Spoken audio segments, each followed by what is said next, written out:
Nuestro invitado de hoy es un visionario. Ha sido un pionero en la innovación de espacios de recreación de clase mundial. Bajo su liderazgo, parques como Xetulul y Xocomil han recibido reconocimientos internacionales, llevando el nombre de Guatemala a nuevas alturas. Es un líder empresarial que ha destacado en varias de las instituciones más importantes del país. Hoy nos acompaña para compartir su inspirador trayecto de innovación y compromiso social. Bienvenido, don Ricardo Castillo Sinibaldi. Muchas gracias. Yo siempre estoy a la orden para poder comentar y contar las historias del IRTA. Ay, muchísimas gracias, don Ricardo. Para mí, en lo personal, es un honor tenerlo aquí con nosotros y que nos cuente un poquito más de la historia que conocemos, como lo encima de su vida, y conocer tal vez un poquito más profundo de cómo ha llegado a ser el hombre exitoso que es hasta el día de hoy. Así que yo le agradezco nuevamente su presencia aquí con nosotros y que nos cuente un poquito de usted. Y como iniciamos siempre con nuestros invitados, hay una pregunta muy importante. Todos lo conocemos como don Ricardo Castillo Sinibaldi del IRTRA, pero yo quiero que usted me cuente cómo es usted como persona, como hombre, cómo se considera usted. Pues yo me considero un buen hijo, un buen padre, un buen trabajador. Creo que en mis actos soy un hombre sencillo, no soy un hombre complicado, a pesar de algunos puestos importantes que yo he tenido en mi vida. Jamás he tenido un guardaespaldas, jamás he negado la visita de algún grupo de personas conmigo o alguna gente que quiera conversar.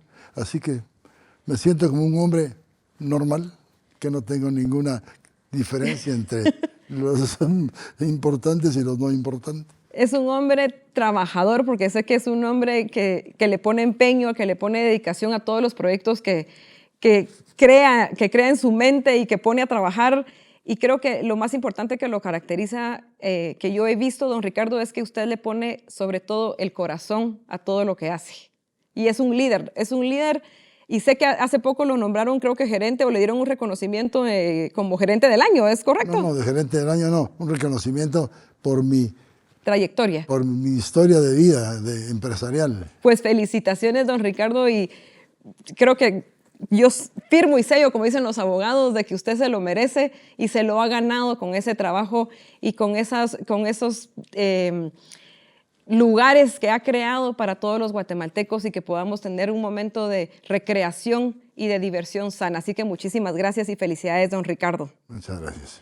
Don Ricardo, quiero que me cuente, por lo que pudimos investigar de su vida, sé que usted tuvo una infancia muy linda. Quiero que me cuente cómo fue su infancia y cómo fue desarrollando todas estas ideas en su cabeza para poder crearlas.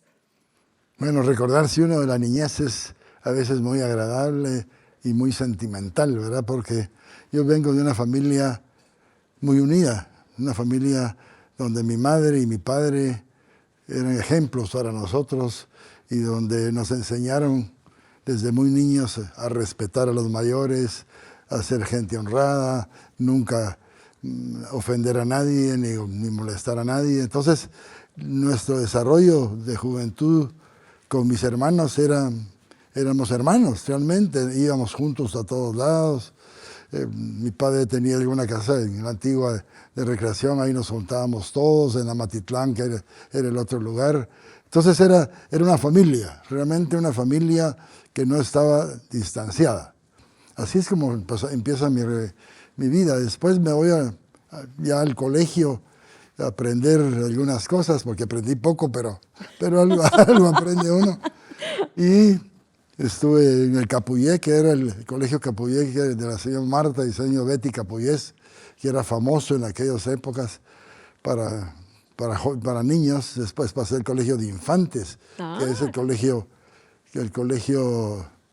tan tradicional en Guatemala. Sí, pero el colegio que está ahí cerca de Cofiño está Liceo de Guatemala. De los maristas, pero ahí en esa época se llamaba Colegio de Infantes. Y posteriormente terminé en la preparatoria con las Molina y Ardén. Después fui a los Estados Unidos un año a aprender inglés y aprender a ver cómo vivían en los Estados Unidos y dije, jamás me vengo a vivir aquí. ¿No le gustó? No, yo no sé cómo la gente se va a los Estados Unidos. Y tanta gente que sueña con irse. Es increíble, ¿verdad? Porque allá uno es una piedra más, no hay más. Es todo frío, ¿verdad? Sí. Entonces yo así lo dije, regresé a Guatemala y no fui a la universidad, sino que empecé a trabajar con mi padre en la fábrica, en Boteadora La Mariposa. Y entonces mi papá muy sabiamente me dijo, no querés estudiar, no te gusta estudiar. No, no me gusta. Ok, pero ¿querés mi puesto? Sí, muy bien. Entonces te vas a cargar cajas a la bodega, me dijo. Y me mandó a cargar cajas de aguas a las bodegas, a cargar los camiones. Así empecé yo trabajando.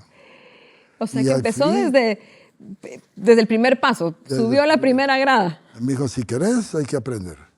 Porque los gerentes de una empresa que no conocen su empresa y que no saben de su producto, fracasan. Qué palabras tan sabias. Fracasan.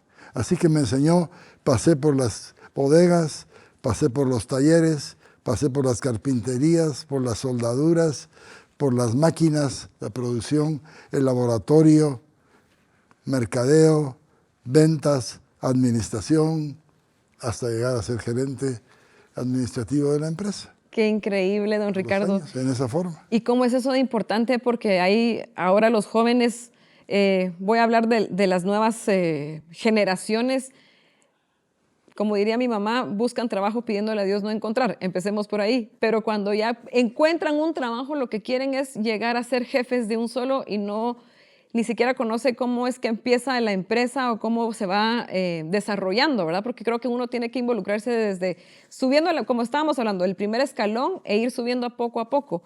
¿Qué consejo le daría a todos estos jóvenes que quieren llegar a ser un empresario exitoso como lo es usted? ¿Cómo tienen que iniciar? ¿Qué tienen que tener paciencia? ¿Qué les diría a ellos? Yo siempre en mis entrevistas que he tenido, les digo una cosa. Lo que uno debe hacer es trabajar. Porque lo que pasa es que no queremos trabajar. Hay que trabajar. Y el que quiera tener éxito debe trabajar de sol a sol. Y entonces tendrá éxito. Pero si yo me escabullo y no quiero trabajar y siempre ando buscando problemas, definitivamente no voy a tener éxito. Es una gente que uno sabe que ese se va a quedar en la mediocridad, que nunca va a salir adelante. Después, si quiero ser empresario, creo que debe uno saber qué es lo que quiere, realmente qué quiero. ¿Qué quiero que mi empresa sea? Una empresa que me mantenga, una empresa que sea familiar, una empresa que salga al mercado y pueda tener éxito. ¿Qué es? Uno debe definir qué es lo que desea. Entonces, si se logra definir qué es lo que deseo, que trabaje para eso. Establecer sus objetivos, para nada más, ¿verdad? Sí. Para eso. Y así va aprendiendo todos los pasos. Por ejemplo, yo les digo, mi hijo se graduó de abogado. Llegó conmigo y me dijo, papá, tengo aquí el título de abogado, yo no quiero ser abogado. Quiero ser empresario, como la familia. ¿Y qué haces, empresario? Vamos a ver qué hacemos, ¿ok? Entonces le repetí lo que le estoy diciendo a usted y encontramos una panadería pequeñita que vendían y la compramos. Y entonces le dije, tú tienes que venir como los panaderos a las 4 de la mañana a hacer pan. Pero como no sabes, te puedes ir al INTECAP a saber. Y entonces aprender cómo están las cosas y saber cada uno de los pasos. Eso fue hace, ya se imagina, 30 años. Así se puso a trabajar de sol a sol con los principios que... ¿Y sí se levantaba a las 4 de la mañana y todo? Al principio sí. Al principio se levantaba y iba y terminaba. Él abría y cerraba la empresa. Y así fue creciendo. Y hoy es la San Martín. ¡Qué increíble! ¡Hala, qué impresionante! Ese es el ejemplo que sí se puede. Y esa es la palabra que yo he optado hoy en el IRTA. La tierra del sí se puede. Porque todo se puede. Cuando uno lo quiere hacer y cuando uno lo hace bien. Ahora, si uno lo hace mal y lo que primero piensa es que él es el gran sabio y sabe hacer todo, pasa lo de los gobiernos. Llegan presidentes, llegan ministros que realmente no conocen su trabajo. Sí.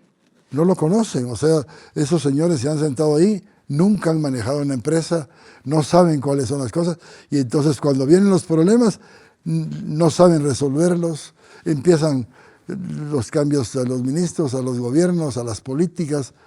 Entonces, ¿quién sufre? Nosotros los guatemaltecos. Que ni siquiera ¿Por qué? conocen la Por el problemática que mismo hay. principio de una pequeña empresa, que sepan bien su trabajo, que sepan qué es lo que... Entonces acepte. Pero es muy sabroso que le digan a uno, ¿querés ser ministro de tal cosa? Muy sabroso, qué bueno. Sí, pero ese señor ministro no sabe. Sí. Ese señor tal vez es un buen profesional en medicina, pero es un mal ingeniero, y un mal empresario, y un mal administrador. Entonces no saben hacerlo. Y usted tocó un punto pasa. muy cierto. O sea, creo que para gobernar un país uno tiene que tener conocimientos de empresario, porque es administrar un país, pues es como un negocio gigante. Y empecemos de que no se conoce la problemática, no conocen las necesidades de los guatemaltecos, no se han sumergido dentro de las comunidades que realmente lo necesitan, ¿verdad? Así es. Y quieren, lo que hablábamos anteriormente, quieren llegar a ser jefes inmediatamente sin empezar, ¿verdad? Es que el que llega a los gobiernos, lo que piensa es, hay que ser político. Y eso es lo que uno al revés. Uno para llegar a eso no debe ser político. Porque la política es otra cosa. La política está en el Congreso de la República. Ahí son políticos. Pero los que ejecutan deben ser empresarios. Deben ser personas que trabajan, que sepan lo que tienen que hacer, a dónde van, cuáles son las necesidades, entonces resuelven el problema. Pero si no lo hacen, no lo resuelven. Y hoy lo estamos viviendo, vea usted las carreteras en Guatemala. Sí. Es terrible, sí. Terrible. Lo que antes hacíamos en media hora son 2. Y los que antes hacíamos en 3 o 4, hoy son 6. Exacto. Entonces, eso, ¿qué es lo que pasa?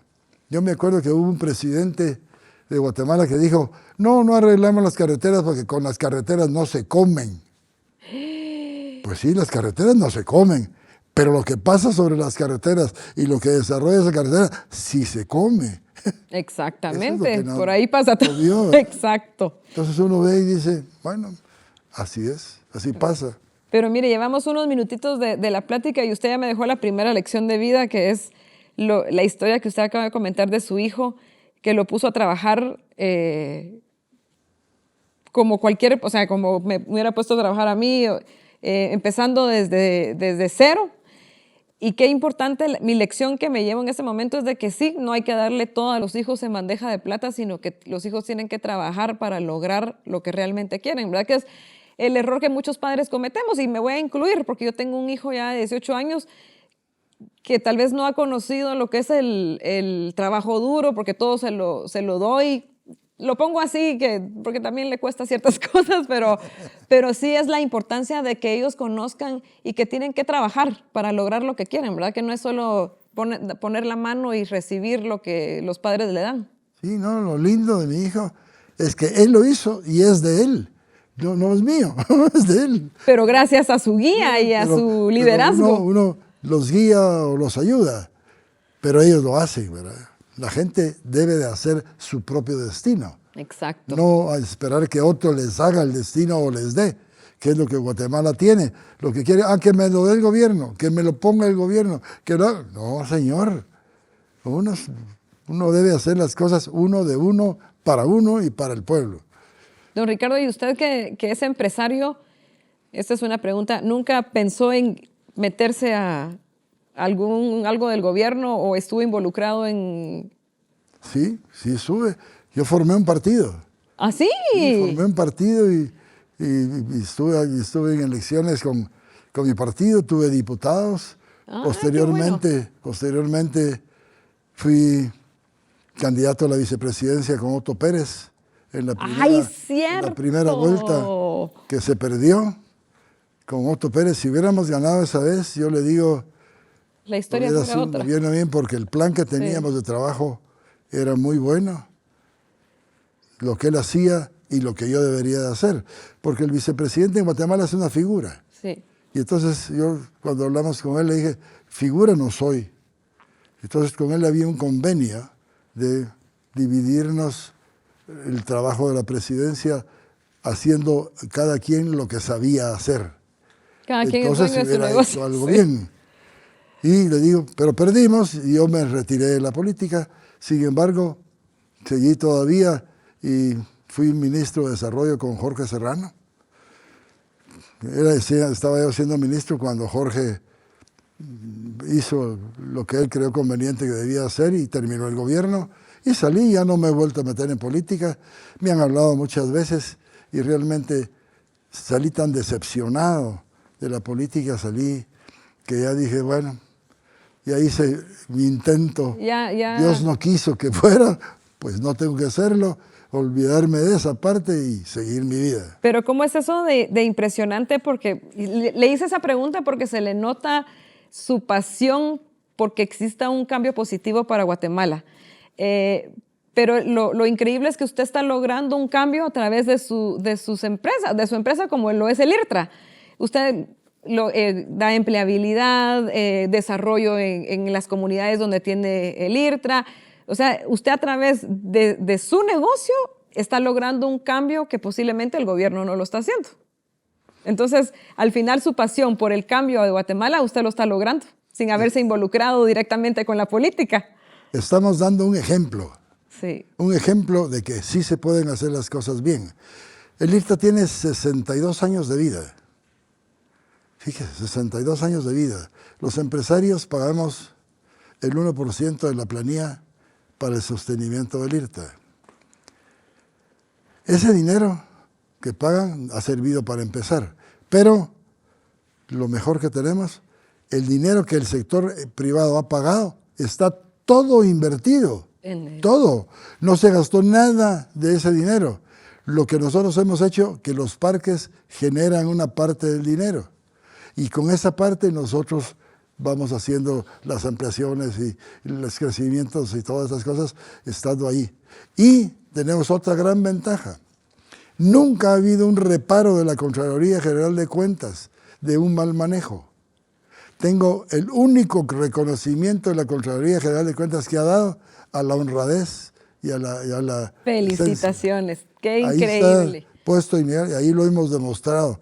Y ahora que tuvimos el contacto con el Congreso para el cambio de la ley, esa fue una de las cosas que les impresionó a los diputados, que jamás un reparo, nunca. Qué increíble, don Ricardo. Y un es que, reconocimiento de la Contraloría. Admirable. Esta empresa es la más ordenada y honrada. Y qué importante, o sea, lograr eso, porque yo sé que es trabajo suyo, pero también trabajo de las personas que están detrás de usted, que son sus trabajadores, sus colaboradores, como los llamamos en el banco, que ellos siguen a su líder, que es usted en este caso, y que usted aplica los valores que sus padres le enseñaron y ellos lo replican, ¿verdad? Porque eso es parte fundamental, que usted tenga un grupo de trabajadores que sean igual de llenos de valores positivos, que puedan desarrollar eso y que logren resultados como este de la Contraloría. Y felicitaciones, qué admirable, porque eso de la Contraloría yo sé que es tediosísimo y que siempre hay problemas, pero que usted haya logrado eso, mis respetos. Bueno, realmente en las empresas, para que tengan éxito, debe haber un líder. Sí. Debe haber dijéramos, un pensamiento de qué es lo que se debe hacer, conocer, saber bien a dónde quiere llegar. Entonces va a trabajar y hacer un equipo. Uno tiene que formar un equipo de personas que tengan más o menos los mismos principios de uno y les enseñe cómo debe hacer, para que ellos vayan trabajando y tengan cierta autonomía, porque tampoco deben trabajar que es todo solo lo que dice el jefe, no, sino que tener una autonomía de criterio y de desarrollo para que puedan realmente desarrollar su empresa. Y nuestro equipo es un buen equipo que está entrenado. Lo que nosotros hicimos fue hacer una cultura IRTA. Nosotros tenemos una norma de cultura IRTA de cómo debe comportarse el trabajador, hasta cómo debe estar vestido, cómo debe estar rasurado, cómo debe estar peinado.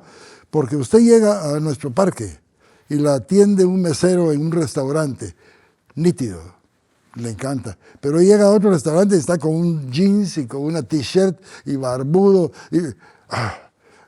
Con todo respeto, eso es muy malo. muy feo. Mal visto. Uno no, y uno como cliente no espera esas cosas, sino uno espera que lo atiendan bien. Así hacemos nosotros. Y así están nuestros trabajadores, todos, desde el que limpia hasta el gerente, están en esas condiciones. Y así deben de estar. Y es una norma que nunca hemos perdido, gracias a Dios. Ahí está. Y las instalaciones nítidas. Le voy a contar una historia de eso, paréntesis. Luis Flores era vicepresidente de la República y me llamó un día y me dijo, mira, Cayo, préstame una mulita, algo, porque voy a llevar a mi mamá. Y mi mamá quiere ir allá, pero ella le cuesta, no tengas pena. Fue. Cuando regresó me llamó y me dijo, mira, te quiero felicitar, ¿por qué? Porque mi mamá, que hace lo difícil, me dijo, a este lugar sí quiero volver a regresar, porque encontró que los baños estaban nítidos. Es que y todo estaba nítido. Entonces eso le demuestra a usted que a la gente le gusta lo bueno, le gusta lo limpio, le gusta la atención buena, el respeto al cliente, que lo respeten a uno. El Uno orden. llegue y lo tratan como que fuera papel. No. A usted lo deben de tratar como debe ser. Entonces esa cultura IRTE la tenemos nosotros. Y hoy con la Cámara de Industria ya hicimos cursos. En la Cámara de Industria se da un curso de Administración de Cultura IRTA. Ya llevamos 4 qué interesante. cursos que en años, ya llevamos más de 500 personas graduadas de ese curso. Y todas salen felices de cómo van, porque lo que le dicen teóricamente, van a los parques y lo encuentran físicamente. O sea, lo que les decimos es verdad.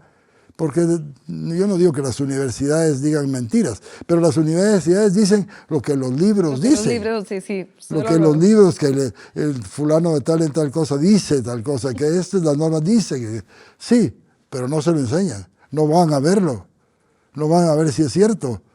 Y entonces pasa lo que ha pasado en muchos casos, ¿verdad? Sí. Por eso es que, y en el caso nuestro, que pues no llegamos a ser universidad, pero sí llegamos a ser un área de capacitación para las personas que pueden estudiar y ver físicamente las cosas.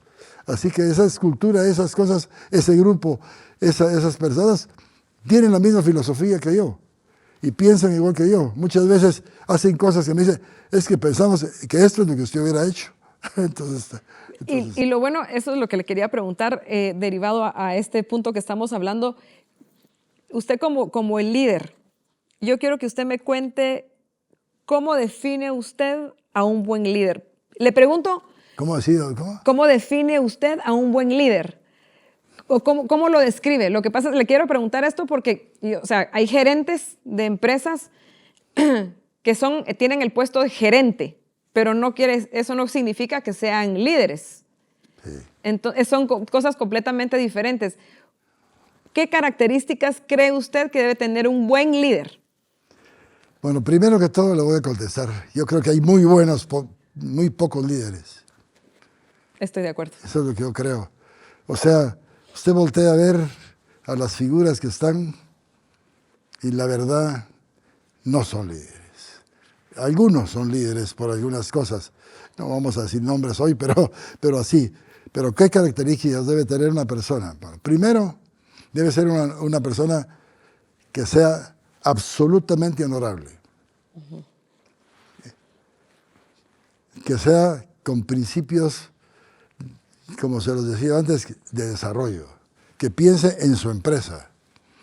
Que piense que su trabajo es de sol a sol.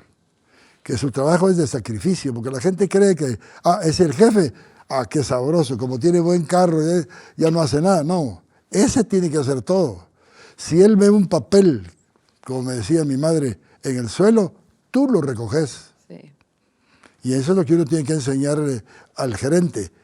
Y a mí me pasó, tomamos de gerente a una persona de uno de los parques, íbamos caminando y había basura. Entonces le dije, recogerla. Yo, sí, vos, porque vas a dar el ejemplo.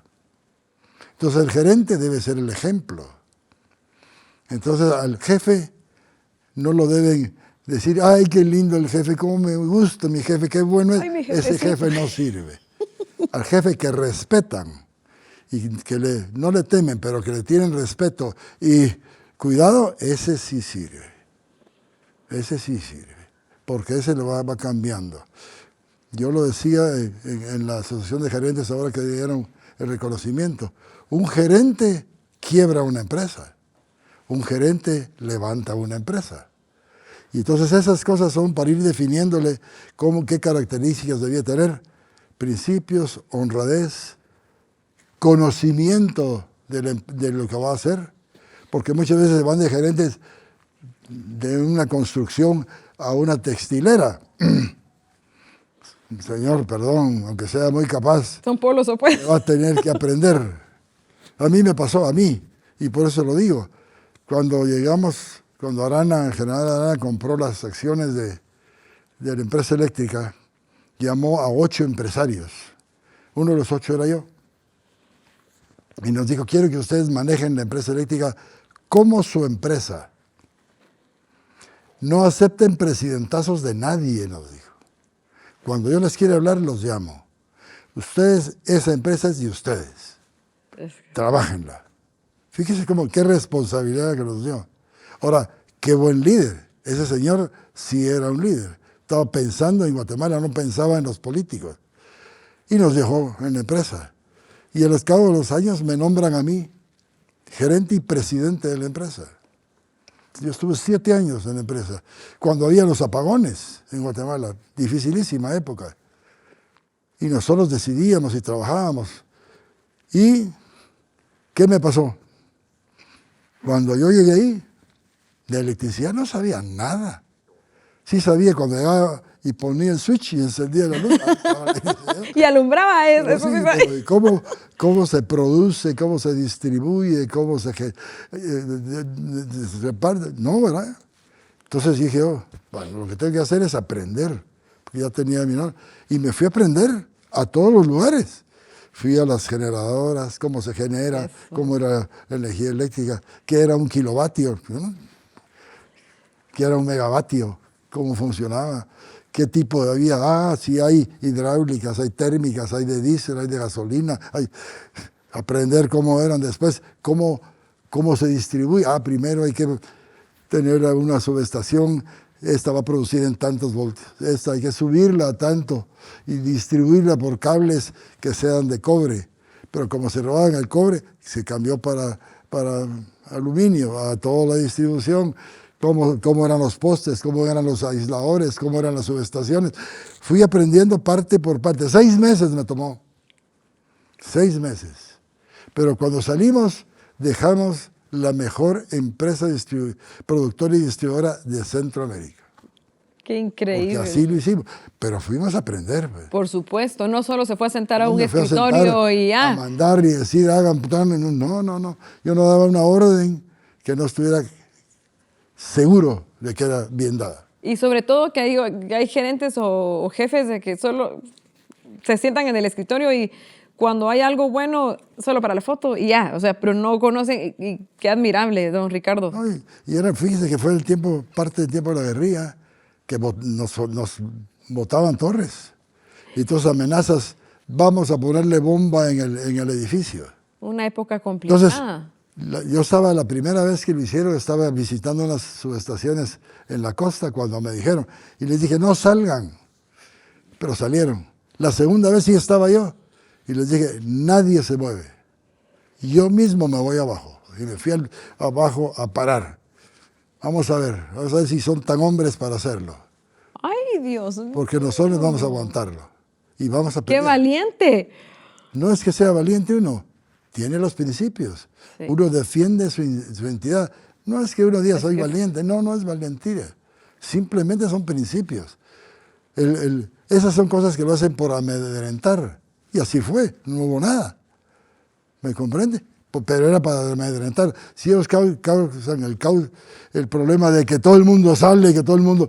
Guatemala va cada día peor. Exacto. Pero si hay alguien que les dice, no señor, hasta aquí. ¿Verdad? Esto no es cuestión de balazos ni de manadas, es cuestión de integridad y de principios, ¿verdad? Entonces se puede hacer. Otra lección de vida. Se puede hacer. Hoy sí voy a salir de aquí, yo ya estoy reinspirada, voy a salir doblemente inspirada, de verdad que Qué invitado tan, me siento honrada de tenerlo aquí porque qué sabiduría y sus palabras lo llenan a uno, de verdad, don Ricardo. Ahora, para que todos conozcamos que don Ricardo es de todos los ámbitos que puedan existir. Sé que el deporte es algo muy importante en su vida. Yo le comentaba antes de que iniciáramos que tuve el gusto de conocerlo hace 25 años aproximadamente, cuando usted era presidente de COJUCA, que es el Comité Organizador de Juegos Centroamericanos, 2001. ¿Cómo fue esa experiencia? ¿Cómo se involucró? ¿Fue usted atleta? ¿Practicó algún deporte? ¿Cómo fue esa época del deporte? Si su pasión sigue con el deporte. Esa parte de mi vida ha sido muy linda, se lo digo con toda la franqueza, porque eso me diferenció a mí de la mayoría de mis compañeros. Porque yo no fumo, ni nunca he tomado, mucho menos drogas. Jamás, nunca. ¿Y por qué? Porque me dediqué a hacer deporte. Yo fui seleccionado de mi equipo, de mi colegio de fútbol. Jugaba béisbol, softball, tenía el equipo de Pepsi-Cola. Después tuve atletismo, todo lo que era atletismo. Después esquiaba, jugaba tenis. En fin, yo hice una serie de deportes, pero el que más hice fue boxear. Entonces yo tenía mi gimnasio propio en la fábrica y todos los días subía, hacía 2 horas de gimnasia y llegaba mi profesor y me enseñaba. Hice un equipo que uno de ellos fue campeón centroamericano, era el argentinito, le decían, era un gran boxeador. Y yo iba a meterme a las competencias y mi papá no me dejó. Me dijo, no, hasta ahí ya no llegas. Solo practicarlo, pero no para competir. Hasta ahí ya no llegas. O sea, esas cosas no tenemos que meternos, así que por favor, ahí no llegas. Entonces nunca me metí, pero me siguió gustando. Y Fernando Beltranena, quien era presidente del Comité Olímpico, era muy amigo mío, mayor que yo, pero habíamos estado en colegio juntos. Y su padre era Sinibaldi, con parentesco con mi madre. Y yo lo quería mucho y era mi buen amigo. Entonces me dijo, mira, tengo los Juegos Centroamericanos encima. No encuentro quien se encargue de eso, a quien yo le tenga confianza. ¿Me ayudas? Con mucho gusto, le dije, te ayudo. Y lo ayudé. Y usted, que vivió parte de eso, sí, los 7º Juegos Centroamericanos fueron los mejores juegos que se habían organizado desde entonces para atrás. Me dieron la condecoración de Ordeca especial por los Juegos.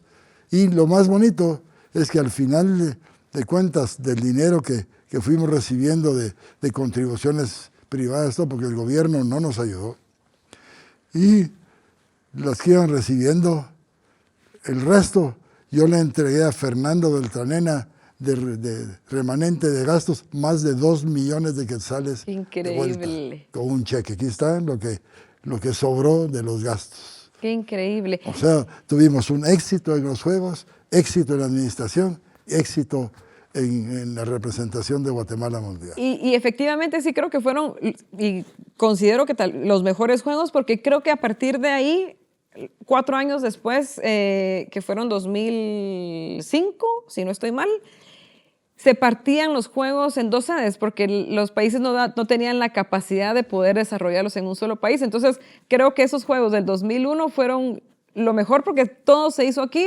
solo remo creo que se hizo en Amatitlán y navegación a vela, si no estoy mal, ajá.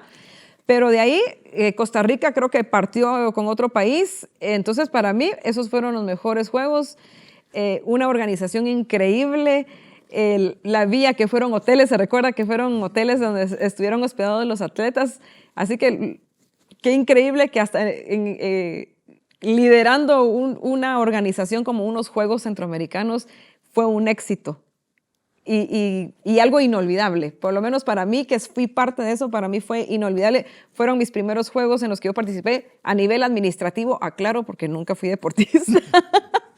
Pero para mí fue mi primera experiencia y fue una de las mejores. Así que muchísimas gracias por haber sido parte de ese equipo tan eficiente y tan exitoso que logró que en muchos atletas que me imagino que ahora ya son mayores y que ya no entrenan ni nada, se les haya quedado ese momento y esos juegos marcados en nuestras vidas y en nuestros corazones. Pues, gracias a Dios pude hacerlo. Y ya ahora sigue siendo apasionado por el boxeo. Sí, mira las peleas. Ya realmente a mi edad ya... Pero lo mira, pero yo leo las peleas así como el Canelo, no sé si... Sí, yo sigo aficionado, me encanta verlos, soy del Real Madrid y los Yankees, en fin, eso sí, eso no lo deja uno nunca, ¿verdad? No. Es que lo del fútbol, siempre cuento la historia que mi compañero Minor, que por aquí anda, él es apasionado del fútbol. Entonces yo le digo, y solo de fútbol me habla. Entonces le digo, otra vez vas con el fútbol. Me dice, es que todos aman el fútbol, solo tú no. Y efectivamente me está diciendo, o sea, es cierto que todos aman el fútbol. Yo no soy muy de fútbol, pero sí.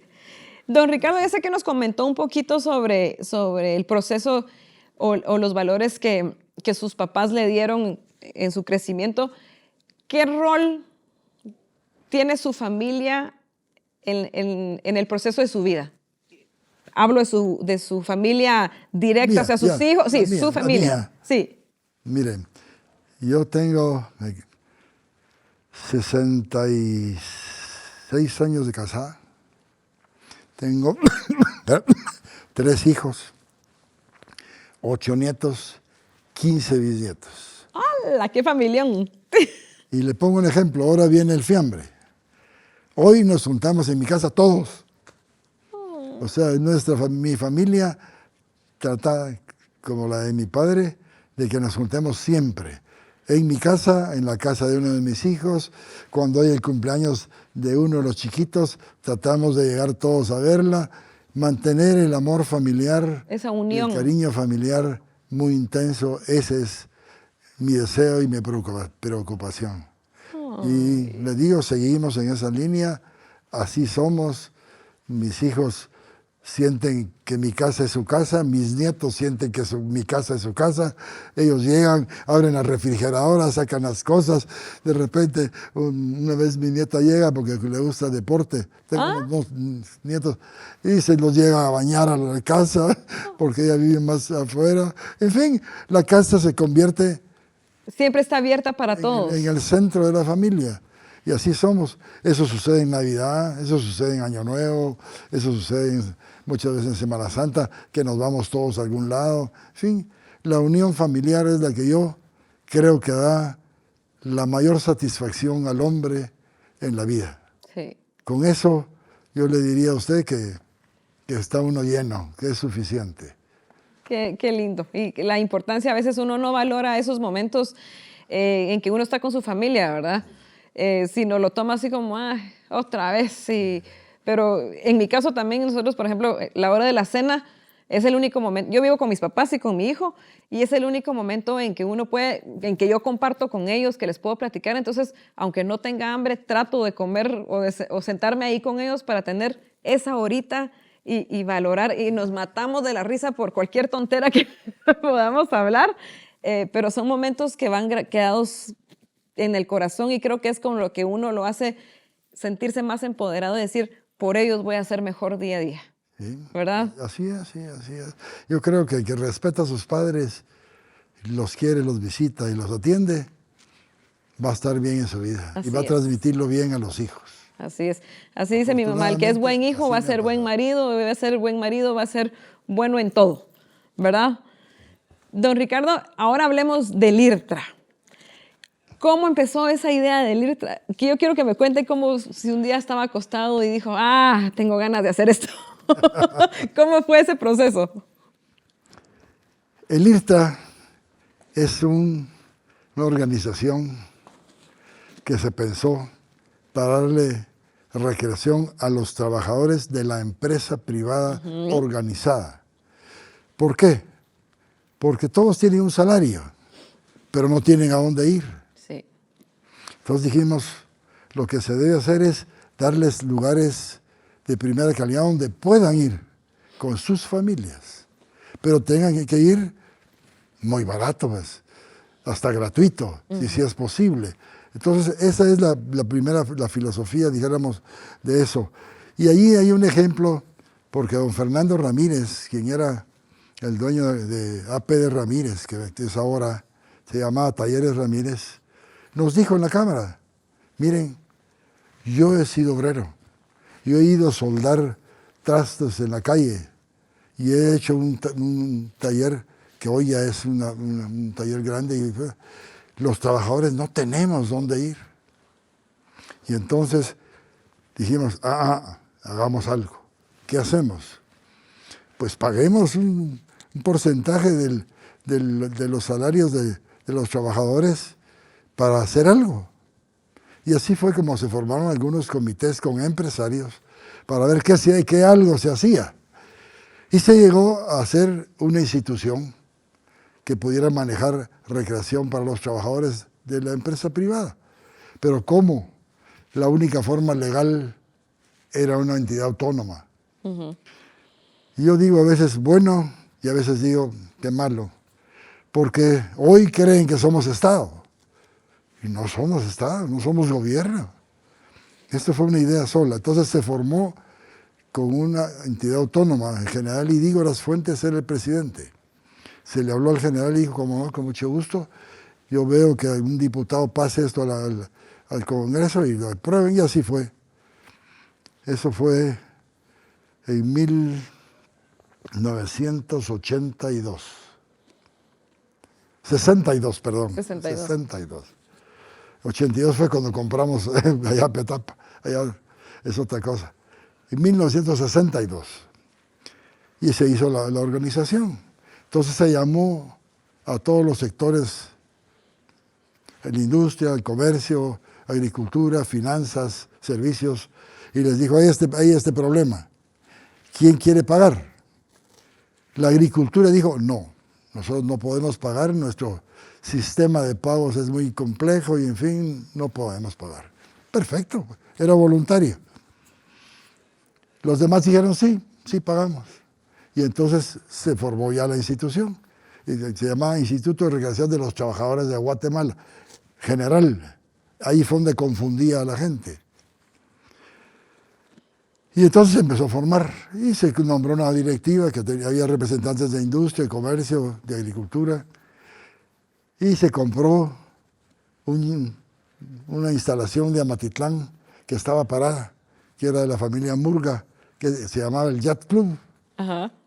Y entonces se hizo, el primero fue el de Amatitlán. Ese fue el primero que se inauguró en el 63. Es el primer parque que se hizo, pero con una idea de que fueran los domingos y que pasaran así. Como para ir a almorzar y de pasar el día. Y entonces, al año siguiente, alguien de la junta directiva se fue por una razón. Y me dice a mí la junta directiva, ¿no querés irte a trabajar, a ver cómo levantamos eso? Con mucho gusto le dije, sí. ¿Por qué?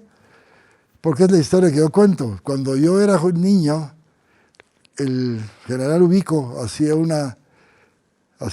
la celebración de su cumpleaños, que era el 10 de noviembre, en el Parque La Feria. Ajá. Era donde está hoy el velódromo y todo eso de ahí. Y tenía un parque lindo, con montañas rusas, con ruedas de Chicago, precioso. Y alquilaba lugares para poner restaurantes y cosas bien hechas, bonitas. Y mi familia, mi papá y mi tío, alquilaban uno, La Mariposa se llamaba. Alquilaban uno. Y entonces iba yo desde muy niñito a esas ferias. Y me encantaba ir ahí, me metía en todos los juegos. Qué bonito. Y entonces fue mi sueño, dijéramos, de niño, de eso. Se terminó eso, cuando vino la revolución, terminaron la revolución, esas cosas, ¿verdad? No, ¿cómo va a ser? ¿Verdad? Bueno, uno no sabe por qué se hacen las cosas de la vida buenas, que las quitan, ¿verdad? Exacto. Como lo hizo aquel, lo quito yo. Entonces, qué triste eso, sí. Yo me fui a los Estados Unidos, como le conté, y me encanté irme a Coney Island. Ajá. Que era un parque de Que todavía está. ¿Todavía está? Sí, Ya había ido muchas veces. Ajá. Y ahí había una montaña rusa que se llamaba el Ciclón. Era lo más grande que había. Ahí me montaba. Y había unos caballitos de carrera, en fin. Entonces, pasó.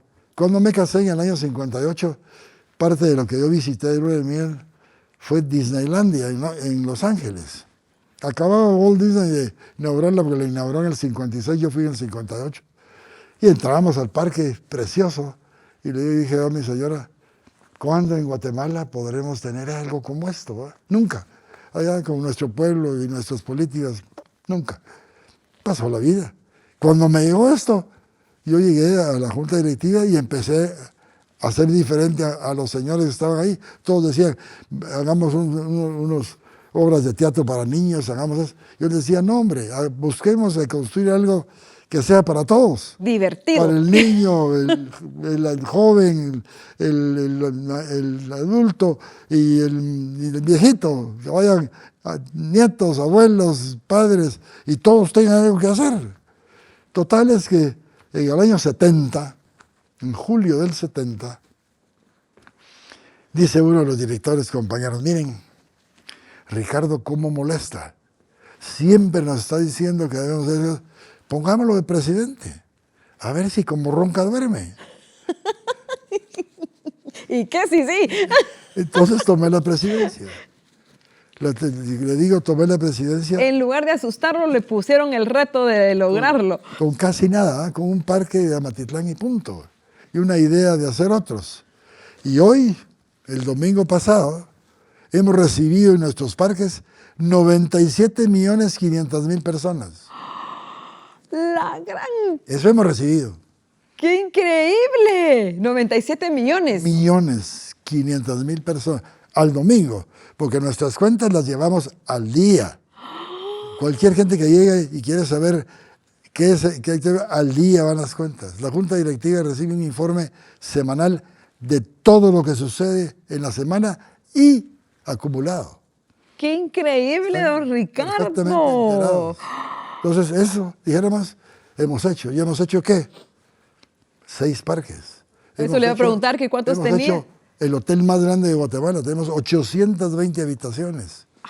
Estamos construyendo las ampliaciones de Chocomil, estamos remodelando Aguacaliente completo. Ah, sí lo vi, acabo de pasar enfrente. Sí, estamos remodelándolo. Vamos a poner un teleférico que nos va a comunicar la montaña, porque la montaña la teníamos perdida. Entonces ahora vamos a comunicarla con teleférico.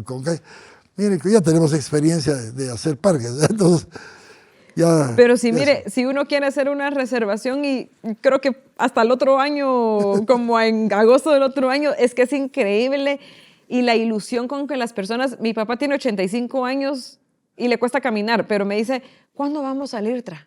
¿Cuándo reservar? O sea, para que alguien hasta, ahí como usted acaba de decir, desde niños chiquitos hasta gente de la tercera edad, se ilusiona con ir.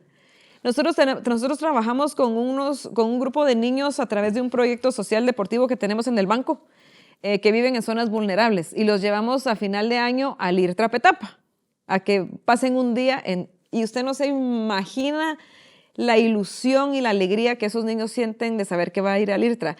Y ahora yo le quiero preguntar a usted, ¿qué siente usted de que usted es el que hace esto posible? O sea, cuando se acuesta a dormir, si se pone una sonrisa de oreja a oreja, que así debería de ser, de que gracias a usted, niños, mujeres, jóvenes, adultos mayores, tienen esa alegría y felicidad de cambiar. Pensemos que estamos en la capital, de ese tráfico, de la violencia, de las noticias negativas, a tener un día de alegría, de diversión, de convivencia en familia. ¿Cómo se siente usted que gracias a usted, los guatemaltecos, trabajadores de las empresas privadas, tenemos esa oportunidad? Bueno, yo le digo que afortunadamente, como yo, una de mis cualidades es no presumido. No soy de los que piensan, por mí están Yo haciendo. soy, ajá. No, yo, cuando llega la gente conmigo y me viene a agradecer, como usted me lo está diciendo hoy, la gente que está en el parque me lo agradece igual. Los niños me dicen, amo a Ricky, y me abrazan. En fin, me tomo una foto con usted. Y en fin, y para mí con mucho gusto lo hago. Porque digo, vaya, quiere decir que la idea que se tuvo, no mía solo, sino de los empresarios, está cumpliendo. Estamos llegando a donde queríamos llegar, que nuestro pueblo y nuestra gente tenga lugares de primera categoría, que disfruten, que sean respetados, que coman bien, que tengan un lugar barato, un lugar donde hay seguridad, donde uno sabe que si uno llega no le van a faltar el respeto. En fin, todas esas cosas, decir, vaya, de haber cumplido. Haber cumplido realmente ¿con quién? Conmigo mismo, con la idea del sector privado y con mi país. Muy bien, don Ricardo. Felicitaciones. Yo, mire, yo tengo esta sonrisa de oreja a oreja hoy. Don Ricardo, vamos a pasar a un segmento que nosotros le llamamos preguntón, que son pocas preguntas, pero es como respuestas así, por ejemplo, yo le digo... Cortas. Cortas, ajá. ¿Listo? Pues a veces no me gustan, pero no importa. No, pero son bonitas, ahí va a ver, ahí va a ver. Dígame. No son así, son bonitas. Si pudiera tomarse un café con un personaje de la historia, ficticio, de la vida real, para platicar de la vida, ¿con quién sería?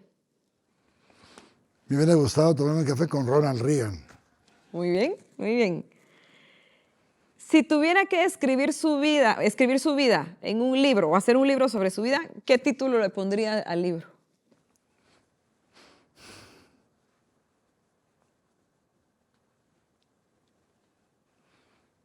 Sí se puede, trabaje.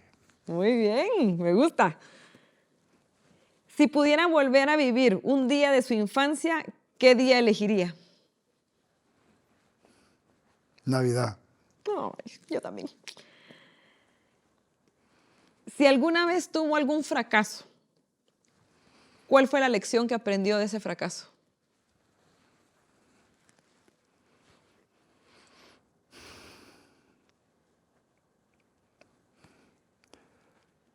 Que no me afectara y superarlo. Muy bien, muy bien. Esta ya sé la respuesta, pero se la voy a preguntar porque está aquí. Si tuviera que escoger un deporte para competir en Juegos Olímpicos, ¿cuál sería? Tenis. Ah, el tenis. Yo pensé que iba a decir el boxeo. Hoy sí me engañó. Yo estaba seguro que iba a decir boxeo. Tenis, muy bien. ¿Cómo define usted el éxito?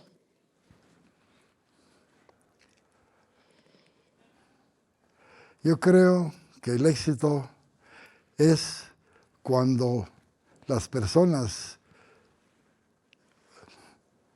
reconocen el producto suyo y reconocen la empresa a la que usted tiene, reconocen que la persona es honorable, que la persona es decente, que la persona cumple con lo que dice, eso es el éxito.